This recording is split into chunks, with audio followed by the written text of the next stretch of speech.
Oke, Assalamualaikum warahmatullahi wabarakatuh. Perkenalkan, nama saya Heru Purwantoro. Saya dari kelas IF 18A. Kali ini saya akan menjelaskan tentang materi memori. Oke, yang pertama kita lihat pengertian dari memori tersebut, yaitu memori adalah merupakan istilah generik yang merujuk pada media penyimpanan data. Setiap program dan data yang diproses prosesor akan disimpan dalam bentuk memori fisik. Data yang disimpan dalam bentuk memori fisik yaitu bersifat sementara, karena data yang disimpan di dalamnya akan tersimpan selama komputer tersebut masih hidup. Nah, ketika komputer itu di-reset atau dimatikan, data yang disimpan dalam memori fisik akan hilang. Oleh karena itu, sebelum mematikan komputer, semua data yang belum disimpan ke dalam media penyimpanan permanen, umumnya berbasis disk semacam hard disk atau floppy disk, sehingga data tersebut dapat dibuka kembali di lain kesempatan. Memori fisik umumnya diimplementasikan dalam bentuk random access memory atau RAM yang bersifat dinamis. Mengapa disebut random access? Karena akses terhadap lokasi-lokasi di dalamnya dapat dilakukan secara acak atau random, bukan secara berurutan. Meskipun demikian, kata random access ini sering menjadi salah kaprah gitu. Sebagai contoh, memori yang hanya dapat dibaca atau ROM juga dapat diakses secara random, tapi ia dibedakan dengan RAM karena ROM dapat menyimpan data tanpa kebutuhan daya dan tidak dapat ditulis sewaktu-waktu. Selain itu, hard disk juga dapat merupakan salah satu media penyimpanan yang dapat diakses secara acak, tapi ia tidak digolongkan dalam random access memory. Oke, selanjutnya kita masuk ke fungsi memori. Yang pertama, memori internal berfungsi sebagai pengingat media penyimpanan data ataupun program yang bersifat sementara. Dengan kata lain, jika komputer mati,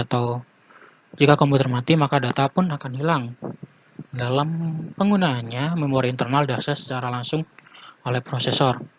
Fungsi utamanya yaitu yang pertama menyimpan data dari peranti masukan sampai data ke ALU untuk diproses lebih lanjut. Lalu menyimpan data hasil pemrosesan ALU sebelum dikirim ke peranti keluaran, lalu menampung instruksi ataupun program dari peranti masukan ataupun peranti pengingat sekunder. Lalu ada cara kerja memori.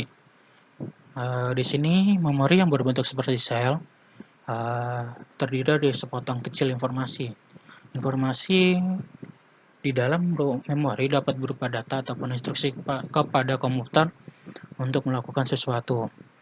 Data di dalam memori dapat menjadi suatu perintah untuk keadaan tertentu. Untuk informasi disimpan dalam memori sebagai angka biner. Nah, informasi yang masih berbentuk biner nantinya akan di-encode atau diuraikan oleh instruksi-instruksi yang akan memecah menjadi urutan angka. Instruksi pemecahan informasi yang lebih kompleks dapat digunakan untuk menyimpan suara, gambar, video, dan beragam informasi lainnya. Informasi yang disimpan dalam satu sel itulah yang disebut sebagai byte. Memori bisa ditulis dan dihapus berulang kali sesuai dengan penggunaannya. Lalu setiap alamat dari lokasi memori dapat dalam bilangan heksadesimal basis 16. Kemudian CPU akan melacak lokasi tersebut dan membaca lalu menulis datanya. Adapun transistor dan kapasitor dalam chip memori diatur dalam bentuk baris dan juga kolom. Memori internal komputer yang paling umum adalah RAM yang mampu menyimpan data sementara secara optimal dikarenakan dapat mengambil data dan menyimpannya dengan lebih cepat. Lalu ada jenis-jenis memori. Yang pertama ada register prosesor, ada RAM, ada cache memory, ada memori fisik, perangkat penyimpanan berbasis disk magnetis, perangkat penyimpanan berbasis disk optik, memori yang hanya dapat dibaca atau ROM, flash memory, punch card, CD, dan DVD. Lalu ada memori fisik yang merupakan media penyimpanan data sementara pada komputer. Jadi setiap program dan data yang sedang diproses oleh komputer yang akan disimpan dalam memori fisik. Data yang disimpan dalam memori fisik bersifat sementara, karena data yang disimpan di dalamnya akan tersimpan selama komputer masih hidup. Ketika komputer itu mati atau di-reset, data yang disimpan dalam memori fisik itu akan hilang. Terus kita lanjut ke karakteristik memori ya. Yang pertama itu ada local memory, ada kapasitas memori, satuan transfer, metode akses memori, kinerja memori, jenis fisik memori, karakteristik fisik memori, dan organisasi. Yang pertama ada lokasi memori. Ada 3 lokasi keberadaan memori di dalam sistem komputer, yaitu memori lokal atau sering disebut dengan register. Boolean berada dalam CPU, diperlukan untuk semua kegiatan CPU. Memori internal atau sering disebut dengan memori primer atau memori utama berada di luar CPU, bersifat internal pada sistem komputer, diperlukan oleh CPU dalam proses eksekusi program sehingga dapat diakses secara langsung oleh CPU tanpa melalui perantara. Lalu ada memori eksternal atau sering kita sebut dengan memori sekunder, yaitu sifatnya berada di luar CPU, diperlukan dalam penyimpanan data atau instruksi secara permanen. Terdiri atas perangkat storage seperti disk, pita magnetit, dan lain-lain. Lalu ada kapasitas memori. Kapasitas memori dibagi menjadi 3. Yang pertama, kapasitas register dinyatakan dalam bit. Kapasitas memori internal dinyatakan dalam bentuk byte. 1 byte sama dengan 8 bit atau word. Dan terakhir, kapasitas memori eksternal dinyatakan dalam bentuk byte.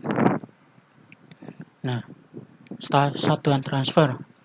Satuan transfer sama dengan jumlah saluran data yang masuk dan keluar dari modul memori.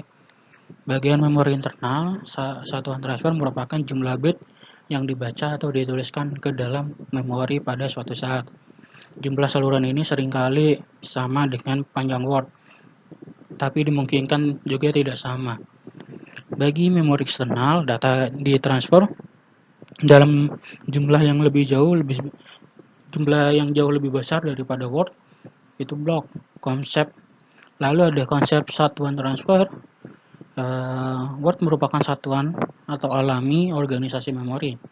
Ukuran word biasanya sama dengan jumlah bit yang digunakan untuk mempresentasikan bilangan dan panjang instruksi.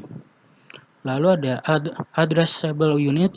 Pada sejumlah sistem, addressable unit adalah word, namun terdapat sistem dengan pengalamatan pada tingkatan byte. Pada kasus hubungan antara panjang suatu alamat A dengan jumlah N, addressable unit adalah 2A sama dengan N.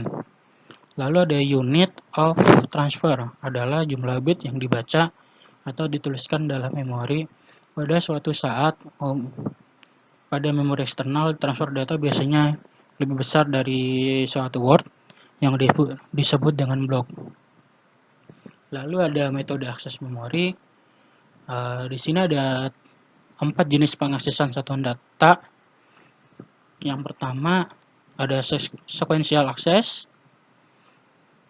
yaitu memori diorganisasikan unit-unit dapat yang disebut dengan record. Lalu akses harus dibuat dalam bentuk urutan linear yang spesifik. Informasi pengalamatan disimpan dipakai untuk memisahkan record-record untuk membantu proses pencairan. Lalu terdapat share, write, atau write mekanis untuk penulisan atau pembacaan memorinya. Pita magnetik merupakan memori yang menggunakan metode sekuensial. Selanjutnya adalah kinerja memori. Yang pertama, waktu akses atau seek time. Bagi RAM, waktu yang dibutuhkan untuk melakukan proses operasi write and write. Lalu bagi non-RAM, waktu akses yang dibutuhkan untuk melakukan mekanisme read and write pada lokasi tertentu. Yang kedua, waktu siklus atau cycle time. Waktu akses ditambah dengan waktu transient hingga sinyal hilang dari saluran atau untuk menghasilkan kembali data ini dibaca secara deduktif. Konsep ini digunakan pada RAM. Lalu ada laju pemindahan atau transfer rate. Transfer rate adalah kecepatan pemindahan data ke unit memori atau ditransfer dari unit memori. Bagi RAM, transfer rate sama dengan satu siklus waktu. Non-random access memory dengan perumusan sebagai berikut. Tn sama dengan Ta tambah N rare R, di mana Tn sama dengan waktu rata-rata untuk membaca atau menulis N bit, Ta waktu akses rata-rata, N jumlah bit, R kecepatan transfer dalam bit per detik.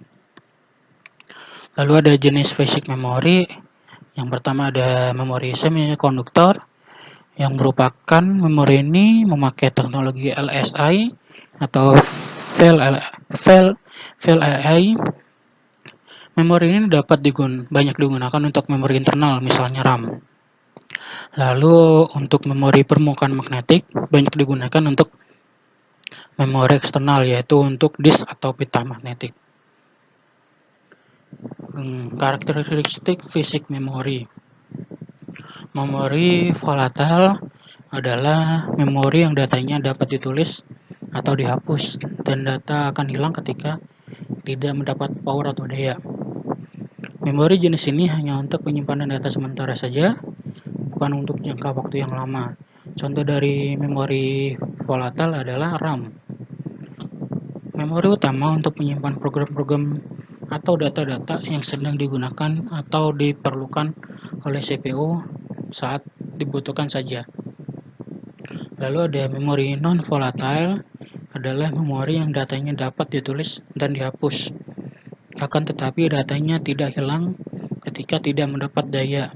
Memori jenis ini banyak digunakan untuk menyimpan data dalam jangka waktu yang lama.